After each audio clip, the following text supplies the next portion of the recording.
பாமக நிறுவனரும் தனது தந்தையுமான ராமதாஸை திண்டிவனத்தை அடுத்த தைலாபுரம் தோட்டத்தில் அக்கட்சியின் தலைவர் அன்புமணி நேரில் சந்தித்து ஆலோசனை நடத்தினார். தேர்தலுக்கு முன்பாக இருவருக்கும் இடையே ஏற்பட்ட கருத்து வேறுபாடு காரணமாக பாமக இரண்டாக உடைந்தது.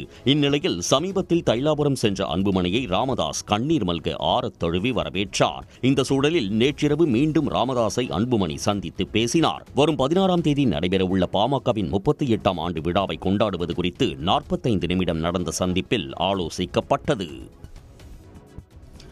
பழனி முருகன் கோயில் இடத்தை முறைகேடாக பத்திரப்பதிவு செய்த சார் பதிவாளர் ஜெபஸ்டின் மணிகண்டன் பணியிடை நீக்கம் செய்யப்பட்ட நிலையில் அவரை கைது செய்ய போலீசார் தேடி வருகின்றனர். பழனி மலையடிவாரத்தில் தண்டபாணி சுவாமிகள் அறக்கட்டளைக்கு சொந்தமான 100 கோடி ரூபாய் மதிப்பிலான 1.40 ஏக்கர் இடம் உள்ளது.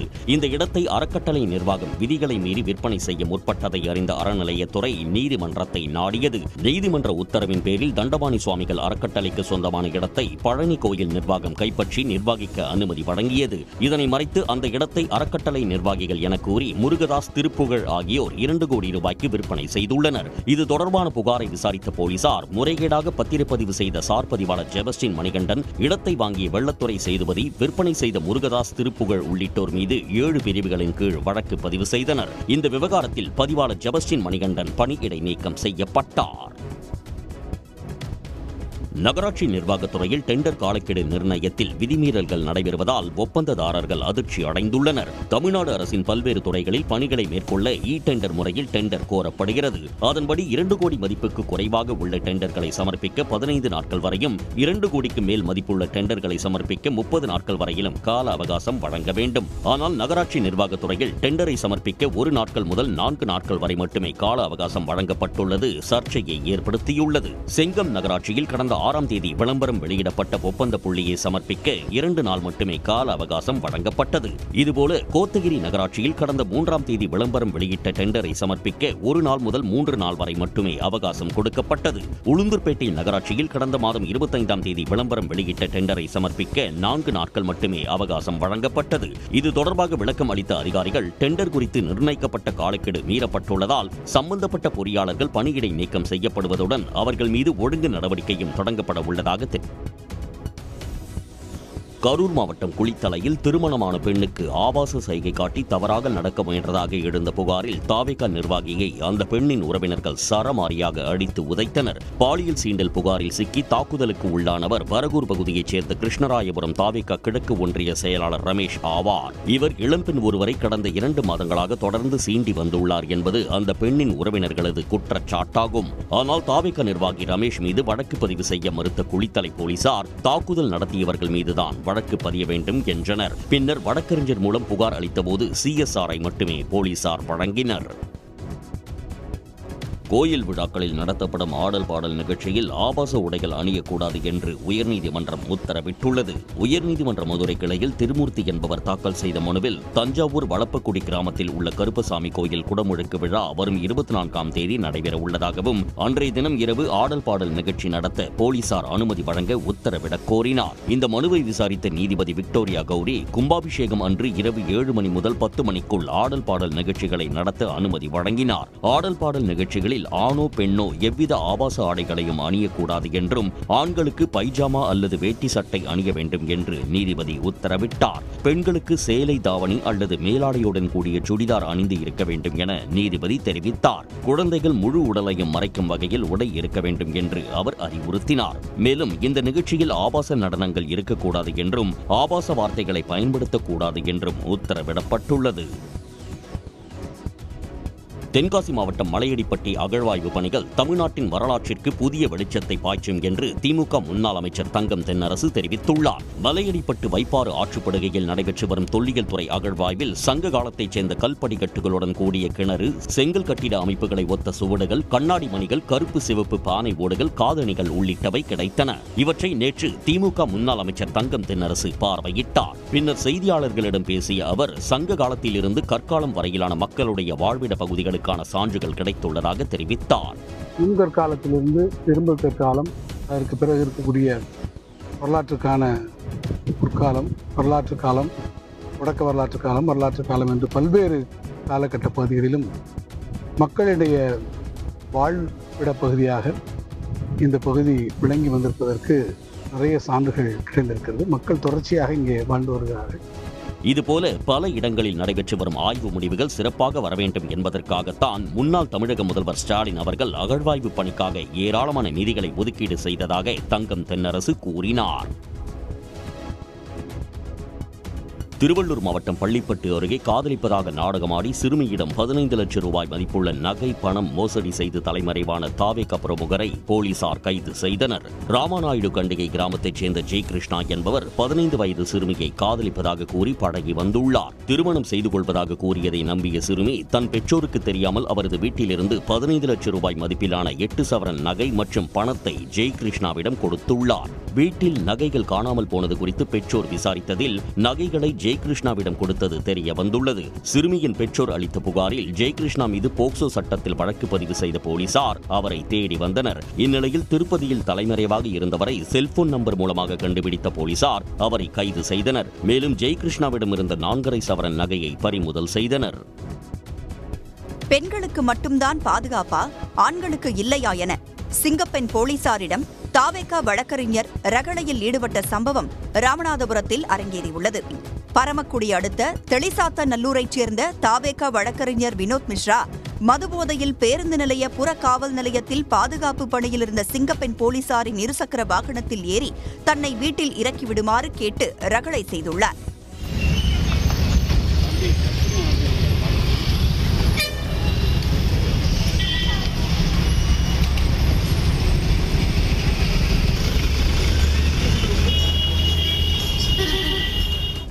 தொடர்ந்து பெண்களுக்கு மட்டும்தான் பாதுகாப்பு கொடுப்பீர்களா என்றும் ஆண்களுக்கு பாதுகாப்பு தரமாட்டீர்களா என வாக்குவாதத்திலும் ஈடுபட்டிருக்கிறார்.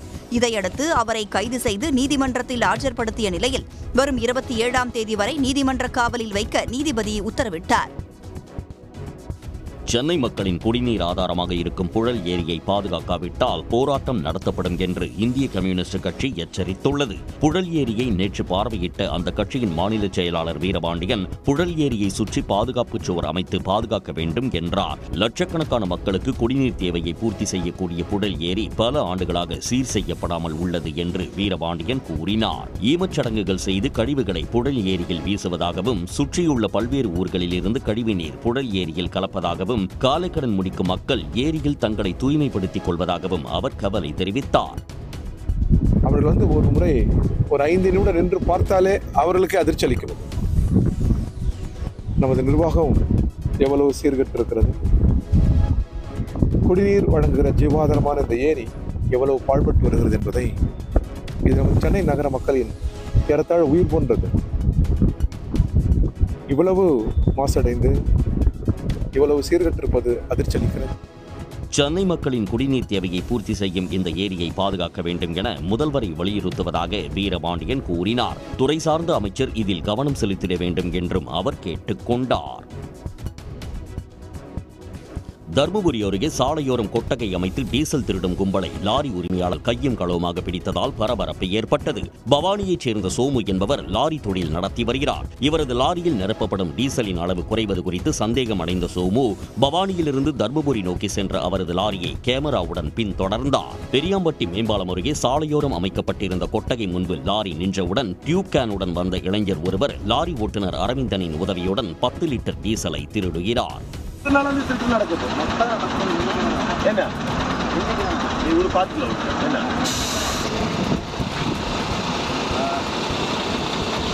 இப்போ வண்டி பவானிலேருந்து கிளம்பி டீசல் ஃபுல் பண்ணிட்டு வந்துச்சு.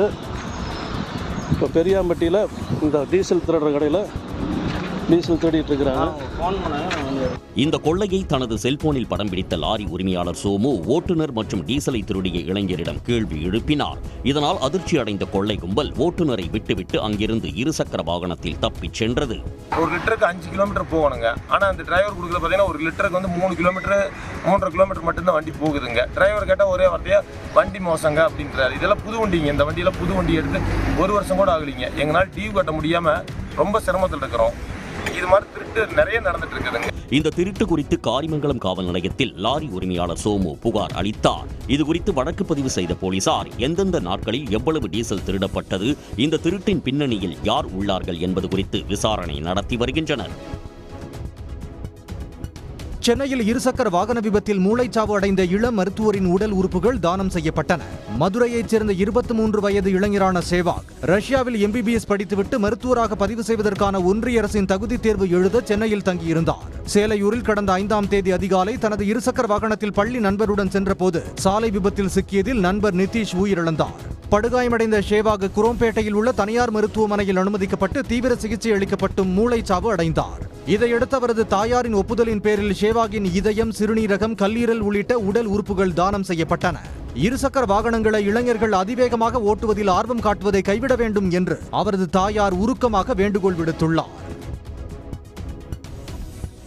ஒன்றிய அமைச்சர் தர்மேந்திர பிரதானை ராஜினாமா செய்ய வலியுறுத்தி சுற்றுச்சூழல் ஆர்வலர் சோனம் வான்சுக் மேற்கொண்டுள்ள உண்ணாவிரத போராட்டம் 17வது நாளை எட்டியுள்ளது. இந்த உண்ணாவிரத போராட்டத்திற்கு ஆம் ஆத்மி கட்சியின் மூத்த தலைவர் அதிஷி உள்ளிட்டோர் நேரில் சென்று ஆதரவு தெரிவித்தனர். நீட் தேர்வு வினாத்தாள் கசிவு, CBSE விடைத்தாள் குளறுபடிக்கு தார்மீக பொறுப்பேற்று ஒன்றிய கல்வித்துறை அமைச்சர் தர்மேந்திர பிரதானை ராஜினாமா செய்ய கோரி கரப்பான்பூச்சி ஜனதா கட்சியினர் டெல்லி ஜந்தர் மந்திரில் 25 நாட்களாக காத்திருப்பு போராட்டத்தில் ஈடுபட்டுள்ளனர். இவர்களுக்கு ஆதரவு தெரிவித்து லடாக்கைச் சேர்ந்த பொறியாளரும் சுற்றுச்சூழல் ஆர்வலருமான சோனம் வான்சுக் 17வது நாளாக உண்ணாவிரத போராட்டத்தை தொடர்ந்து வருகிறார். இதனால் அவரது உடல் எடை 18 கிலோ குறைந்து ஆபத்தான கட்டத்தை அவர் எட்டியுள்ளதாக கரப்பான்பூச்சி ஜனதா கட்சியினர் கவலை தெரிவித்துள்ளனர். உடல்நிலை மோசமாகி வருவதால் சோனம் வான்சுக் தனது போராட்டத்தை கைவிட வேண்டும் என்று உத்தவ் தாக்கரே உள்ளிட்டோர் வேண்டுகோள் விடுத்துள்ளனர்.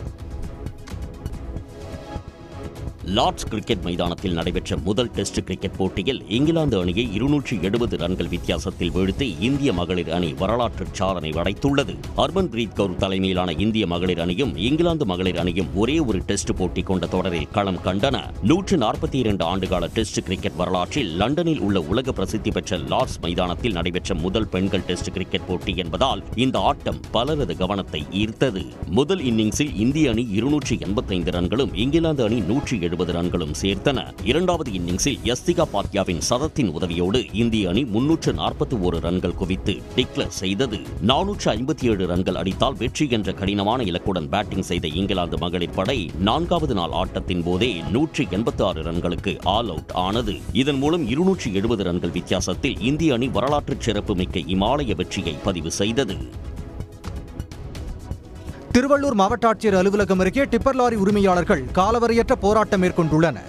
ஆந்திராவில் இருந்து உரிய அனுமதியுடன் மலைமண் ஏற்றி வரும் கனரக லாரிகளை அனுமதிக்க வேண்டும் உள்ளிட்ட பல்வேறு கோரிக்கைகளை அவர்கள் வலியுறுத்தினர். திருவள்ளூர் மாவட்டத்தில் மட்டும்தான் இவங்க ஆந்திரால இருந்து மெட்டீரியல் கொண்டு வரன்றதுனால எங்களுக்கு மட்டும் செக் போஸ்ட் போட்டு எங்களுக்கு மட்டும் அதிகாரிகளை போட்டு தடை பண்ணி எங்க வண்டிகளை பறிமுதல் செஞ்சு FIR போட்டு ஓவர்லோடு கேஸ் போட்டா கூட பரவாயில்ல, எங்க வண்டிகளை FIR போட்டு டிரைவருங்களையும் ஓனர்களையும் ரிமாண்ட் பண்றாங்க. காஞ்சிபுரம், திருச்சி உள்ளிட்ட மாவட்டங்களில் மணல், மண், சவுடு மண் ஏற்றி வரும் கனரக லாரிகள் எந்தவித இடையூறும் இன்றி இயல்பாக இயக்கப்படுகிறது.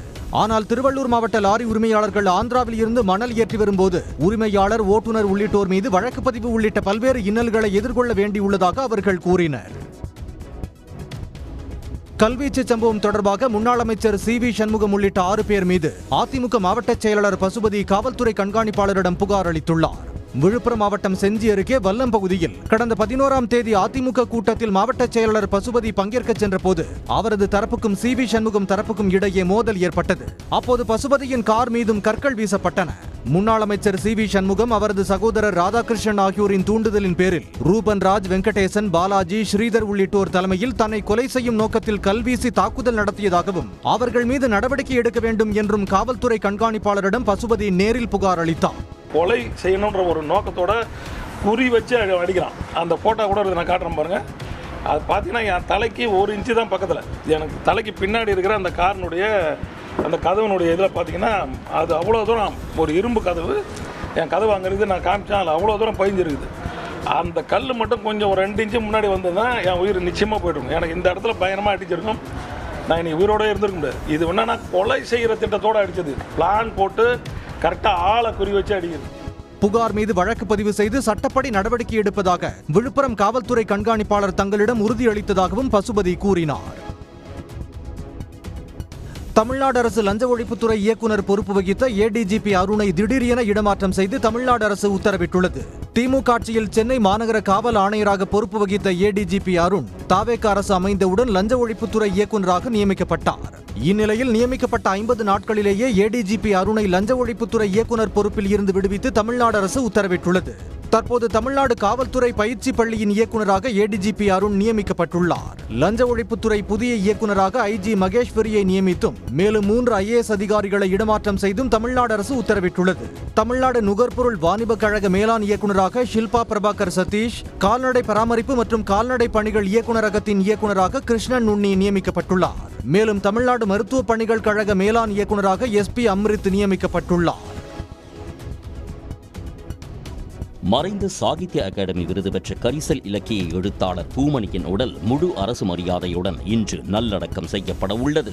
கரிசல் இலக்கியவாதியும் சாகித்ய அகாடமி விருது பெற்ற எழுத்தாளருமான பூமணி உடல்நலக் குறைவால் காலமானார். அஞ்ஞாடி நாவலுக்காக 2014ஆம் ஆண்டு சாகித்ய அகாடமி விருது பெற்ற பூமணியின் வெக்கை நாவல் வெற்றிமாறன் இயக்கத்தில் அசுரன் திரைப்படமாக வெளியாகி பெரும் வரவேற்பை பெற்றது. சொந்த ஊரில் அஞ்சலிக்காக வைக்கப்பட்ட பூமணியின் உடலுக்கு உறவினர்கள், எழுத்தாளர்கள் உள்ளிட்ட பல்வேறு தரப்பினரும் அஞ்சலி செலுத்தினர். கரிசல் இலக்கியத்திற்கு முன்னோடி ராஜநாராயணன் என்று சொன்னால் அவர் எழுதாமல் விட்ட ஒடுக்கப்பட்ட பகுதி மக்களுடைய வாழ்க்கையும் நிலப்பரப்பையும் விரிவாக எழுதியவர் பூமணி என்கின்ற பெருமை அவருக்கு எப்போதுமே உண்டு. அவரை இழந்து எழுத்தாளர்கள் உலகமே மிகுந்த சோகத்திலே இன்றைக்கு இருக்கிறது. அவருடைய மறைவுக்கு அஞ்சலி செலுத்தினார். எழுத்தாளர் பூமணியின் மறைவுக்கு இரங்கல் தெரிவித்துள்ள முதலமைச்சர் விஜய், இலக்கியத்துறையில் பூமணியின் பங்களிப்பை போற்றும் வகையில் முழு அரசு மரியாதையுடன் நல்லடக்கம் செய்யவும் உத்தரவிட்டுள்ளார். முதலமைச்சர் விஜயை விமர்சித்த புகாரில் கைது செய்யப்பட்ட மாற்றுத்திறனாளியான தங்கமணியை குளித்தலை நீதிமன்றம் பிணையில் விடுவித்தது. திமுக வார்டு தகவல் தொழில்நுட்ப அணியில் உள்ள மாற்றுத்திறனாளி தங்கமணி தனது முகநூல் பக்கத்தில் திமுகவிற்கு ஆதரவாக பதிவிட்டு வந்தார். இந்த நிலையில் முதலமைச்சர் விஜய் கரூரில் பேசியது தொடர்பாக தங்கமணி முகநூலில் பதிவிட்டுள்ளார். இது தொடர்பாக தாவேகாவினர் காவல் நிலையத்தில் புகார் அளித்த நிலையில் தங்கமணியை குளித்தலை போலீசார் கைது செய்தனர். இதைத் தொடர்ந்து நீதிமன்றத்தில் ஆஜர்படுத்தப்பட்ட தங்கமணியை 2 கால்களும் பாதிக்கப்பட்டவர் என்பதால் நீதிபதி பிணையில் விடுவித்தார்.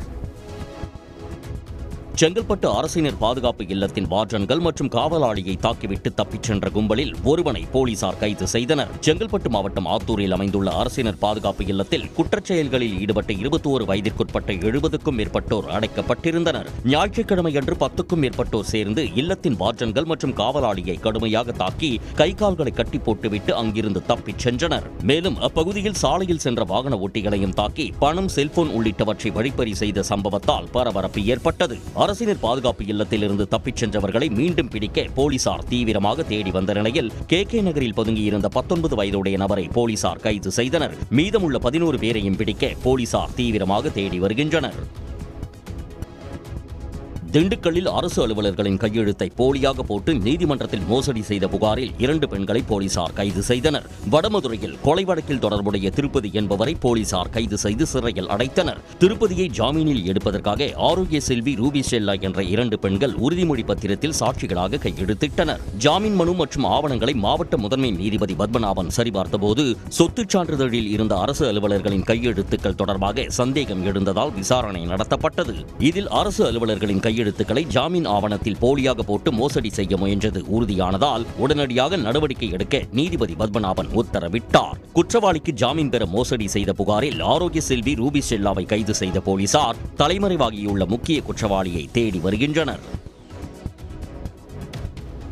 சென்னை சோழிங்கநல்லூர் பகுதியில் உள்ள அரசு பள்ளிக்குள் நுழைந்த தாவேகாவினர் முதலமைச்சர் விஜயின் படத்தை மாட்டி அத்துமீறலில் ஈடுபட்டது அதிர்ச்சியை ஏற்படுத்தியுள்ளது. சந்தோஷபுரம் பகுதியில் உள்ள அரசு பள்ளிக்குள் நுழைந்த 10க்கும் மேற்பட்ட தாவேகாவினர் பள்ளியில் விஜயின் படத்தை மாட்டி ரீல்ஸ் எடுத்தனர். தொடர்ந்து பள்ளி மாணவர்களுக்கு தாவேகாவினர் பரிசு கொடுக்க அதனை 4 ரீல்ஸ் வீடியோவாக பதிவு செய்து சமூக வலைதளங்களில் வெளியிட்டனர்.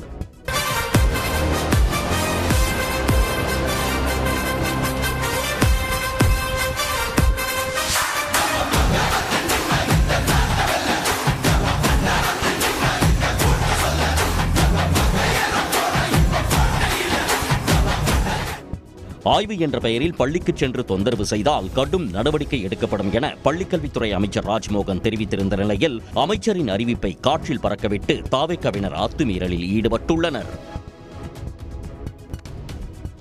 தமிழ்நாட்டில் பொது இடங்களில் மாடுகளை வெட்டக்கூடாது என்ற சென்னை உயர்நீதிமன்ற உத்தரவுக்கு உச்சநீதிமன்றம் இடைக்கால தடை விதித்துள்ளது. பக்ரீத் பண்டிகையின் போது பொது இடங்களில் தற்காலிக கொட்டகைகள் அமைத்து பசுக்கள் சட்டவிரோதமாக வதைக்கப்படுவதாக கோவையை சேர்ந்த இந்து மக்கள் கட்சி நிர்வாகி பொதுநல மனு ஒன்றை தாக்கல் செய்திருந்தார். இந்த மனுவை விசாரித்த GR சுவாமிநாதன், V லட்சுமி நாராயணன் அடங்கிய அமர்வு உள்ளாட்சி அமைப்புகளால் அங்கீகரிக்கப்பட்டு முறையான உரிமம் பெற்ற இறைச்சி கூடத்தை தவிர வேறு எங்கும் மாடுகளை வெட்டக்கூடாது என்று உத்தரவிட்டது. இந்த ஆணைக்கு எதிராக தமிழ்நாடு அரசு உச்சநீதிமன்றத்தில் செய்த மேல்முறையீடு வழக்கு நீதிபதிகள் விக்ரம்நாத், சந்தீப் மேத்தா அமர்வு முன்பு விசாரணைக்கு வந்தது. அப்போது மனுவை பரிசீலித்த நீதிபதிகள் சென்னை உயர்நீதிமன்ற ஆணைக்கு இடைக்கால தடை விதித்து உத்தரவு பிறப்பித்தனர். நாகர்கோவிலில் விசாரணை கைதி ஒருவர் மர்மமான முறையில் உயிரிழந்ததை கண்டித்து உறவினர்கள் சாலை மறியலில் ஈடுபட்டனர். ஈத்தங்காடு பகுதியைச் சேர்ந்த சபரிவர்மன் பெட்டிக்கடை நடத்தி வருகிறார். அவரது கடையில் தடை செய்யப்பட்ட போதைப் பொருட்கள் விற்கப்படுவதாக கூறி கடந்த 9ஆம் தேதி தென் தாமரைக்குளம் போலீசார் விசாரணைக்கு அழைத்துச் சென்றார்கள். சிறையில் விசாரணை கைதியாக இருந்த சபரிவர்மன் திடீரென மாரடைப்பால் உயிரிழந்ததாக போலீசார் தெரிவித்தனர். ஆனால் போலீசார் சபரிவர்மனை அடித்துக் கொன்றுவிட்டதாக குற்றச்சாட்டில் அவரது உறவினர்கள் சாலை மறியலில் ஈடுபட்டனர்.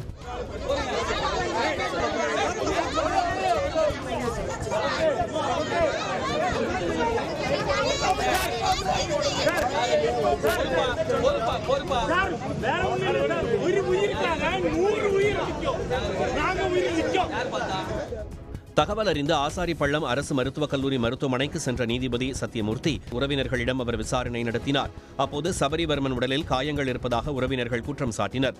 இதையடுத்து பிணவரையில் இருந்த சபரிவர்மனின் உடலை இரவோடு இரவாக எக்ஸ்ரே பரிசோதனைக்கு அனுப்பி வைக்கப்பட்டது. பிரேத பரிசோதனை அறிக்கை வந்த பிறகு நடவடிக்கை எடுக்கப்படும் என்று நீதிபதி கூறியதால் உறவினர்கள் சமாதானமடைந்தனர். நகராட்சி நிர்வாகத்துறையில் டெண்டர் காலக்கெடு நிர்ணயத்தில் விதிமீறல்கள் நடைபெறுவதால் ஒப்பந்ததாரர்கள் அதிர்ச்சி அடைந்துள்ளனர். தமிழ்நாடு அரசின் பல்வேறு துறைகளில் பணிகளை மேற்கொள்ள டெண்டர் முறையில் டெண்டர் கோரப்படுகிறது. அதன்படி 2 கோடி மதிப்புக்கு குறைவாக உள்ள டெண்டர்களை சமர்ப்பிக்க 15 நாட்கள் வரையும், 2 கோடிக்கு மேல் மதிப்புள்ள டெண்டர்களை சமர்ப்பிக்க 30 நாட்கள் வரையிலும் கால அவகாசம் வழங்க வேண்டும். ஆனால் நகராட்சி நிர்வாகத்துறையில் டெண்டரை சமர்ப்பிக்க 1 நாட்கள் முதல் 4 நாட்கள் வரை மட்டுமே கால அவகாசம் வழங்கப்பட்டுள்ளது சர்ச்சையை ஏற்படுத்தியுள்ளது. செங்கம் நகராட்சியில் கடந்த 6ஆம் தேதி விளம்பரம் வெளியிடப்பட்ட ஒப்பந்த புள்ளியை சமர்ப்பிக்க 2 நாள் மட்டுமே கால அவகாசம் வழங்கப்பட்டது. இதுபோல கோத்தகிரி நகராட்சியில் கடந்த 3ஆம் தேதி விளம்பரம் வெளியிட்ட டெண்டரை சமர்ப்பிக்க 1 நாள் முதல் 3 நாள் வரை மட்டுமே அவகாசம் கொடுக்கப்பட்டது. உளுந்தூர்பேட்டை நகராட்சியில் கடந்த மாதம் 25ஆம் தேதி விளம்பரம் வெளியிட்ட டெண்டரை சமர்ப்பிக்க 4 நாட்கள் மட்டுமே அவகாசம் வழங்கப்பட்டது. இது தொடர்பாக விளக்கம் அளித்த அதிகாரிகள் டெண்டர் குறித்து நிர்ணயிக்கப்பட்ட காலக்கெடு மீறப்பட்டுள்ளதால் சம்பந்தப்பட்ட பொறியாளர்கள் பணியிடை நீக்கம் செய்யப்படுவதுடன் அவர்கள் மீது ஒழுங்கு நடவடிக்கையும் தொடங்கப்பட உள்ளதாக தெரிவித்தனர். தாவேக அரசின் குதிரை பேர அரசியல் மற்றும் சட்டம் ஒழுங்கு சீர்கேட்டை கண்டித்து வரும் சனிக்கிழமை திருச்சி அருகே கண்டன ஆர்ப்பாட்டம் நடைபெறும் என அதிமுக பொதுச் செயலாளர் எடப்பாடி பழனிசாமி அறிவித்துள்ளார். இதுகுறித்து அவர் வெளியிட்டுள்ள அறிக்கையில், நிறைவேற்ற முடியாத பல்வேறு வாக்குறுதிகளை அளித்து தட்டு தடுமாறி ஆட்சியில் அமர்ந்துள்ள தற்போதைய பொய்க்கால் குதிரை அரசில் பெண்களுக்கு பாதுகாப்பு இல்லாத சூழ்நிலை, போதைப் பொருட்கள் தங்கு தடையின்றி புழக்கம் என சட்டம் ஒழுங்கு சீர்கேட்டுக்கு பல்வேறு உதாரணங்களை சொல்லலாம் என்று தெரிவித்துள்ளார். லால்குடி தொகுதிக்கு உட்பட்ட புள்ளம்பாடி சிறுகளப்பூர் பகுதியில் ஒரு பெண் பாலியல் வன்கொடுமைக்கு ஆளாக்கப்பட்டு சடலமாக மீட்கப்பட்டதாக தெரிவித்துள்ள அவர், ஆட்சியாளர்களின் அலட்சியத்தையும் மெத்தன போக்கையுமே இது காட்டுவதாக தனது கண்டனத்தை தெரிவித்துள்ளார். இதனை முற்றிலுமாக கட்டுப்படுத்த தவறிய தாவேக அரசை கண்டித்து அதிமுக திருச்சி புறநகர் கிழக்கு மாவட்டத்தின் சார்பில் வரும் சனிக்கிழமை காலை 10 மணி அளவில் புள்ளம்பாடியில் கண்டன ஆர்ப்பாட்டம் நடைபெறும் என்று எடப்பாடி பழனிசாமி தெரிவித்துள்ளார். மேல்மலையனூர் அங்காளம்மன் கோயிலில் ஆனி மாத அமாவாசை ஊஞ்சல் உற்சவத்திற்காக பக்தர்கள் குவிந்து வருகின்றனர்.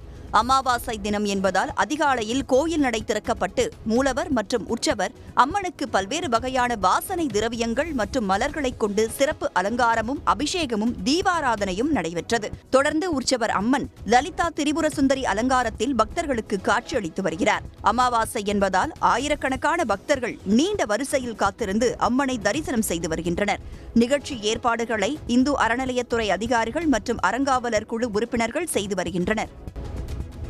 காஞ்சிபுரம் வெள்ளாளக்குளம் துணை மின் நிலையத்தில் மின்வாரிய ஊழியர் மதுபோதையில் படுத்து கிடந்த சம்பவம் சர்ச்சையை ஏற்படுத்தியுள்ளது. கடந்த 2 மாதங்களாக தமிழ்நாடு முழுவதும் மின்வெட்டு பிரச்சினை தொடர்கதையாகி வருகிறது. குறிப்பாக காஞ்சிபுரத்தில் இரவு நேரத்தில் அதிக அளவு மின்தடை ஏற்படுவதாக மக்கள் புகார் தெரிவித்து வருகின்றனர். இந்நிலையில் காஞ்சிபுரம் ஓரிக்கை வெள்ளாளக்குளம் துணை மின் நிலையத்தில் மின்வாரிய ஊழியர் ஒருவர் மதுபோதையில் அரை நிர்வாணமாக படுத்து கிடக்கும் வீடியோ வெளியாகியுள்ளது. ஓரிக்கை வெள்ளாளக்குளம் துணை மின் நிலையத்துக்கு உள்பட்ட பல்வேறு பகுதிகளில் நேற்றிரவு மின்தடை ஏற்பட்ட நிலையில் இந்நிலையில் மின்வாரிய ஊழியர் மதுபோதையில் அலட்சியமாக படுத்து கிடக்கும் வீடியோ வெளியாகி பொதுமக்களிடையே கோபத்தை ஏற்படுத்தியுள்ளது. சென்னையில் ஆபரண தங்கம் விலை இன்றும் சற்று குறைந்துள்ளது. 22 கேரட் ஆபரண தங்கம் விலை நேற்று சவரனுக்கு 800 ரூபாய் குறைந்து 1,05,600 ரூபாய்க்கு விற்பனையானது. இந்நிலையில் இன்று தங்கம் விலை கிராமுக்கு 50 ரூபாயும் சவரனுக்கு 400 ரூபாயும் குறைந்துள்ளது. ஒரு சவரன் 1,05,200 ரூபாய்க்கு விற்பனையாகிறது. 1 கிராம் தங்கத்தின் இன்றைய விலை 13,150 ரூபாய். வெள்ளியின் விலை கிராமுக்கு 5 ரூபாய் குறைந்து 1 கிராம் 235 ரூபாய்க்கு வர்த்தகமாகிறது. கடலில் காணாமல் போன மீனவரை மீட்கக் கோரி குமரி மாவட்டம் கோவளம் மீனவர்கள் கடலுக்கு மீன்பிடிக்க செல்லாமல் காலவரையற்ற போராட்டத்தை தொடங்கியுள்ளனர். குமரி மாவட்டம் கோவளம் மீனவ கிராமத்தைச் சேர்ந்த மீனவர் ராஜா என்பவர் நாட்டுப்படகில் நேற்று கடலுக்கு மீன்பிடிக்க சென்ற நிலையில் அலையில் சிக்கி படகு கவிழ்ந்து மாயமானார். அவரை தேடும் பணியில் சக மீனவர்கள் தமிழ்நாடு கடலோர பாதுகாப்பு குழும போலீசார் ஈடுபட்டு வருகிறார்கள். இந்த நிலையில் தமிழ்நாடு கடலோர போலீசார் அலட்சியமாக செயல்படுவதாக கூறி மாயமான மீனவரை கண்டுபிடிக்கும் வரை கோவளத்தைச் சேர்ந்த 200க்கும் மேற்பட்ட மீனவர்கள் கடலுக்கு மீன்பிடிக்க செல்லாமல் போராட்டத்தில் ஈடுபட்டு வருகிறார்கள். உடனுக்குடன் செய்திகளை தெரிந்து கொள்ள சன் நியூஸ் பெல் ஐகானை கிளிக் பண்ணுங்க.